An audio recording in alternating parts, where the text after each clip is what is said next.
भारतीय समाज को अगर एक महाग्रंथ माने तो उसकी कहानी को पढ़ने और समझने का तरीका किसने सिखाया? मतलब समाज का अध्ययन करने के लिए एक अकादमिक अनुशासन, एक विषय की नींव किसने रखी? आज हम एक ऐसे शख्स की कहानी में उतर रहे हैं जो थे तो संस्कृत के विद्वान, लेकिन बन गए भारत के पहले और सबसे प्रभावशाली समाजशास्त्रियों में से एक। और ये कहानी है गोविंद सदाशिव घुरिये की। उनकी कहानी में कई, आप कह सकते हैं, विरोधाभास है। अच्छा। वो भारत को समझने के लिए हजारों साल पुराने वेद और शास्त्रों का सहारा लेते हैं, लेकिन साथ ही समाज को नापने के लिए आधुनिक सर्वे और आंकड़ों का भी इस्तेमाल करते हैं। ये तो दिलचस्प है। उन्होंने भारत की जो तस्वीर बनाई वो आज भी उतनी ही सराही जाती है जितनी विवादों में घिरी है। तो आज हम जीएस घुरिये के काम और उनकी सोच की गहराई में उतरेंगे, समझने की कोशिश करेंगे कि उन्होंने भारतीय समाज को देखने का जो नजरिया हमें दिया वो क्या था, आज उसके क्या मायने हैं और क्यों उनके विचार आज भी अकादमिक और राजनीतिक बहसों के केंद्र में हैं। बिल्कुल, चलिए शुरू करते हैं। तो सबसे पहले शुरू करते हैं उनकी कहानी से। ये जीएस घुरिये थे कौन, कहाँ से आए थे? गोविंद सदाशिव घुरिये का जन्म 1893 में महाराष्ट्र के मालवन में एक सारस्वत ब्राह्मण परिवार में हुआ था।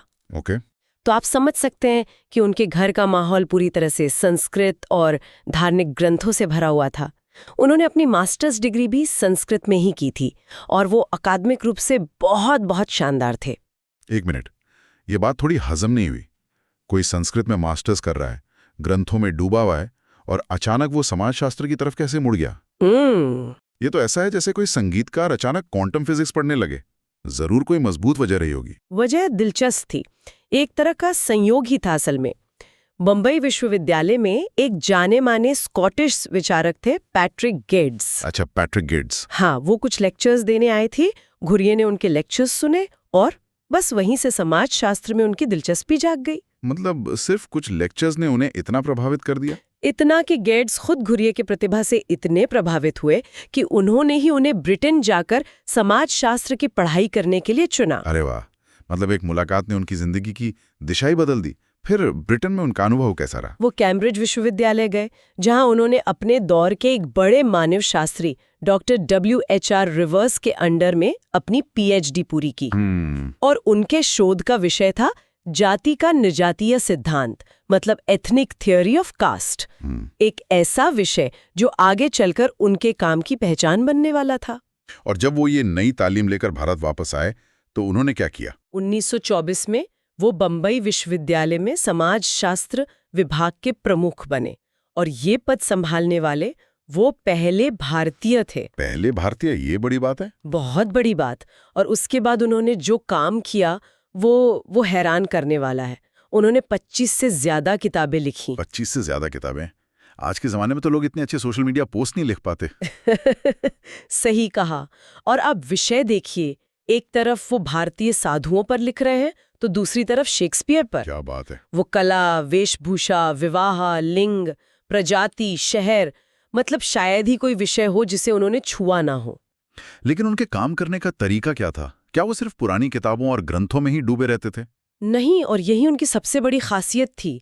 उन्होंने 3 अलग अलग दुनियाओं को एक साथ मिला दिया। 3 दुनियाएं? हाँ, एक तरफ थी भारत विद्या यानी इंडियोलॉजी, जिसमें संस्कृत के प्राचीन ग्रंथों का गहरा विश्लेषण होता है। दूसरी तरफ था मानव शास्त्र, एंथ्रोपोलॉजी, जिसमें वो जमीन पर जाकर लोगों के बीच रहकर अध्ययन करते थे।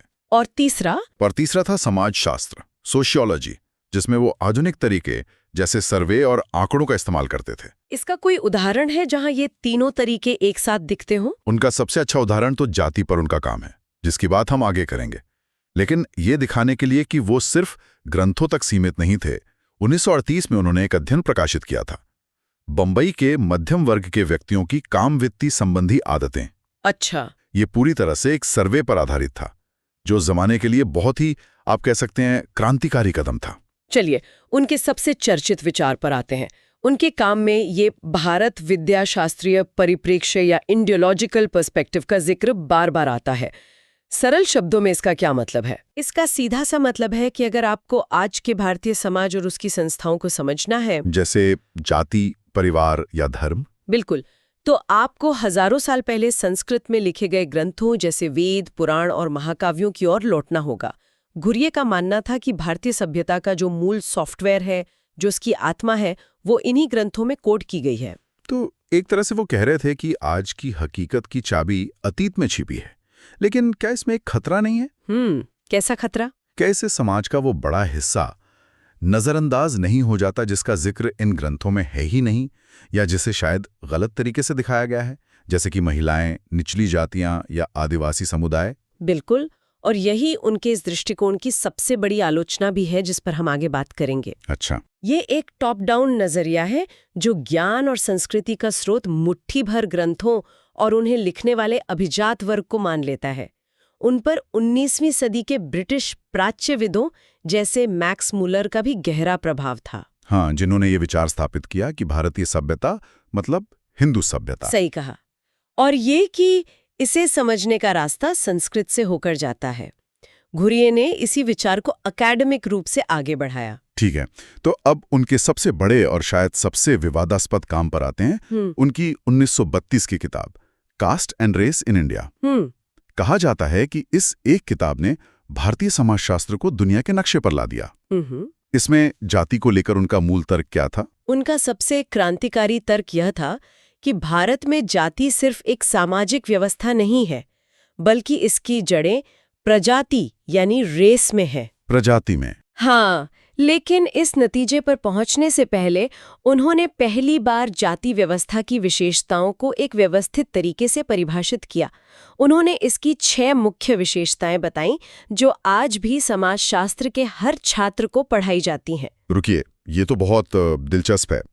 मतलब घुरिये सिर्फ ये नहीं बता रहे थे कि जाति क्या है, वो इसका एक तरह से डीएनए तैयार कर रहे थे। बिल्कुल, एक ऐसा फॉर्मूला जिससे भारत में कहीं भी जाति को पहचाना जा सके। इससे पहले क्या किसी ने इसे इतने व्यवस्थित तरीके से देखा था? नहीं, बिल्कुल नहीं। यही उनका सबसे बड़ा योगदान था।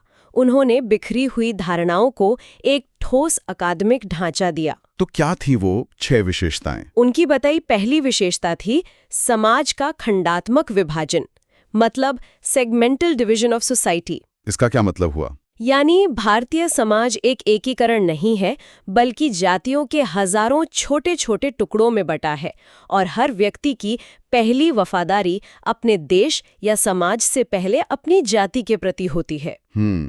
और दूसरा था संस्तरण यानी हायरार्की। इसे एक सामाजिक सीढ़ी की तरह समझिए, जिसके पायदान पहले से तय हैं। जन्म से तय हैं, काबिलियत से नहीं। बिल्कुल। इस व्यवस्था में ब्राह्मणों को सबसे ऊपरी पायदान पर रखा गया और शूद्रों को सबसे निचले। हर जाति की एक तय जगह थी। और तीसरी विशेषता पेशे से जुड़ी थी, है ना? हाँ, तीसरी थी पेशे के चुनाव पर प्रतिबंध। हर जाति का एक पारंपरिक पेशा तय था, जो पीढ़ी दर पीढ़ी चलता था। आप कुम्हार के घर पैदा हुए तो आप मिट्टी के बर्तन ही बनाएंगे, चाहे आप कितने भी बड़े योद्धा या विद्वान क्यों न बन सकते हो। आपकी प्रतिभा का कोई मूल्य नहीं था, आपके जन्म का था। और चौथी? इसके साथ ही चौथी विशेषता जुड़ी थी नागरिक और धार्मिक निर्योग्यताएं। मतलब निचली जातियों पर कई तरह की पाबंदियां थीं। वो कुएं से पानी नहीं ले सकते थे, मंदिर में प्रवेश नहीं कर सकते थे, यहाँ तक कि कुछ रास्तों पर चल भी नहीं सकते थे। ये सुनना ही कितना भयानक लगता है। और बाकी 2 विशेषताएं, वो शायद निजी जीवन से ज्यादा जुड़ी थीं। बिल्कुल। 5वीं थी भोजन और सामाजिक सहवास पर प्रतिबंध। कौन किसके हाथ का बना खाना खा सकता है, किसके साथ बैठकर खा सकता है, इसके इतने सख्त और जटिल नियम थे कि आप कल्पना भी नहीं कर सकते। लेकिन जो छठी और सबसे महत्वपूर्ण विशेषता थी, जिसे घुरिये ने जाति व्यवस्था का सार कहा, वो थी विवाह संबंधी प्रतिबंध। यानी एंडोगेमी या अंतर्विवाह। हर किसी को अपनी ही जाति या उपजाति के अंदर शादी करनी होगी। सही कहा। घुरिये का मानना था कि बाकी सारे नियम शायद समय के साथ ढीले पड़ जाए, लेकिन जब तक अंतर्विवाह का ये नियम कायम है, तब तक जाति व्यवस्था जिंदा रहेगी। क्यों? ऐसा क्यों? क्योंकि यही वो नियम है जो जातियों के बीच की दीवारों को मजबूत बनाए रखता है और उन्हें एक दूसरे में घुलने मिलने से रोकता है। शादी पर पाबंदी, ये बात वाकई चौंकाने वाली है कि यही एक नियम पूरी व्यवस्था की नींव था। लेकिन आपने शुरू में कहा था कि घुरिये ने इसे प्रजाति से जोड़ा था। हाँ, ये कनेक्शन कैसे बना? शादी और प्रजाति का क्या लेना देना था? यहीं पर आप कह सकते हैं कि घुर्रे का सिद्धांत सबसे विवादास्पद हो जाता है। उनका तर्क था कि लगभग 2500 ईसा पूर्व हल्के रंग वाली इंडो आर्यन प्रजाति के लोग मध्य एशिया से भारत आए। ओके। वो अपने साथ वैदिक धर्म और संस्कृत भाषा लाए।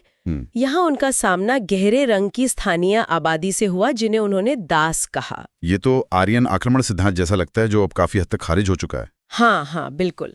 उस समय ये सिद्धांत बहुत प्रचलित था। घुरे ने इसी को आधार बनाया। तो उन्होंने क्या कहा? उन्होंने कहा कि इन बाहर से आए इंडो आर्यनों ने अपनी प्रजातीय शुद्धता, मतलब रेशियल प्योरिटी बनाए रखने के लिए स्थानीय लोगों के साथ शादी ब्याह पर रोक लगा दी। अच्छा। अंतर्विवाह का सबसे पहला और कठोर नियम यहीं से पैदा हुआ।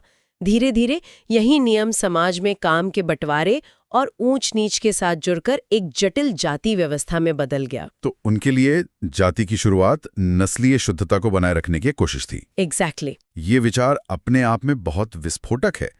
क्या उन्होंने इसका कोई सबूत दिया, जैसे ग्रंथों में या शारीरिक बनावट के आधार पर, जैसा उस दौर में यूरोप में होता था? उन्होंने कुछ हद तक दोनों का सहारा लिया। उन्होंने प्राचीन ग्रंथों में वर्ण शब्द का हवाला दिया, जिसका एक मतलब रंग भी होता है, और तर्क दिया कि ये गोरे आर्यों और काले दासों के बीच का भेद था। और उन्होंने हर्बर्ट रिजले जैसे ब्रिटिश प्रशासकों के मानवशास्त्रीय अध्ययनों का भी इस्तेमाल किया, जिन्होंने नाक की बनावट और खोपड़ी के आकार के आधार पर यह साबित करने की कोशिश की थी। अच्छा, वही सिद्धांत की उत्तर भारत की उच्च जातियां आर्यन वंश की हैं और दक्षिण की द्रविड़। हाँ, वही। हालांकि ये सभी सिद्धांत आज वैज्ञानिक रूप से पूरी तरह से खारिज कर दिए गए हैं। चलिए, अब उनके एक और पहलू पर आते हैं। स्रोत में उन्हें एक राष्ट्रवादी भी कहा गया है। कहा गया है। उनके राष्ट्रवाद का क्या स्वरूप था?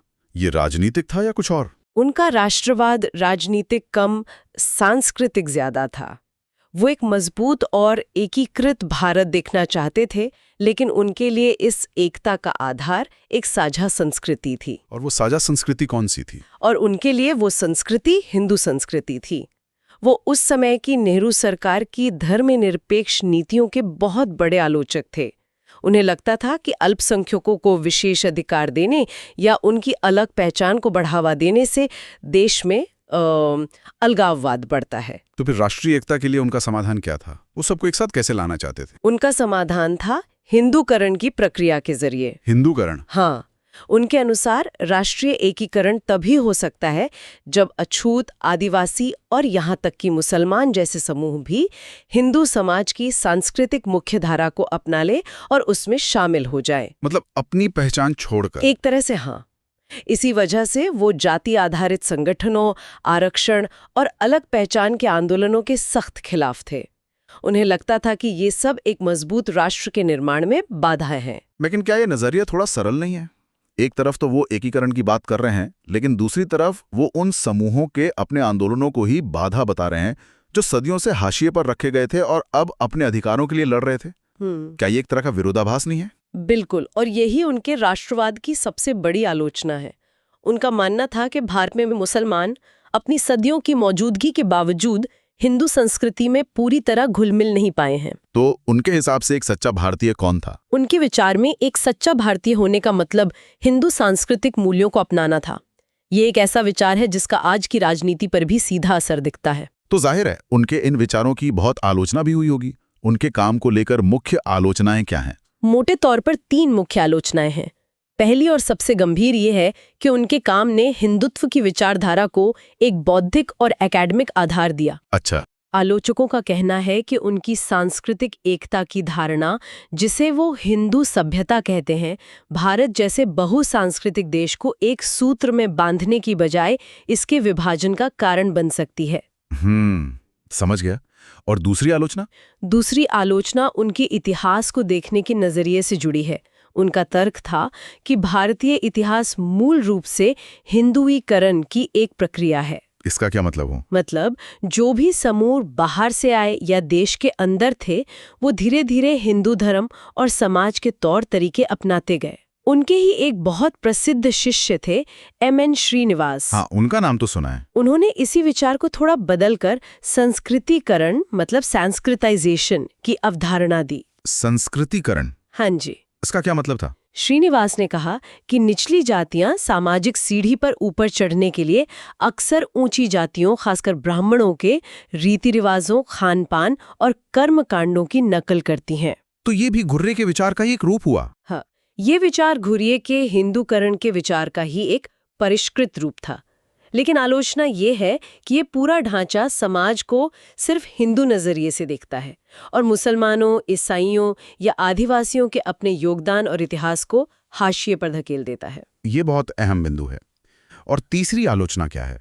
तीसरी आलोचना बड़ी दिलचस्प है क्योंकि वो एक तरह से उनके गहरे प्रभाव को भी दिखाती है। अच्छा, कैसे? वो ये है कि भले ही आज कई लोग उनके हिंदू केंद्रित नजरिए की निंदा करते हैं, लेकिन परंपरा पर उनका जो जोर था वो आज भी भारतीय समाजशास्त्र पर हावी है। मतलब? आज भी जब भारत में आधुनिकता की बात होती है तो उसकी तुलना हमेशा भारतीय परंपरा से की जाती है। आधुनिकता को अक्सर परंपरा के चश्मे से ही देखा और परखा जाता है। अच्छा। तो ये जो परंपरा बनाम आधुनिकता की बहस है, हाँ, ये कहीं ना कहीं घुरिये की ही विरासत है। तो कुल मिलाकर देखें तो जीएस घुरिये एक बहुत ही जटिल और प्रभावशाली व्यक्तित्व थे। बिल्कुल।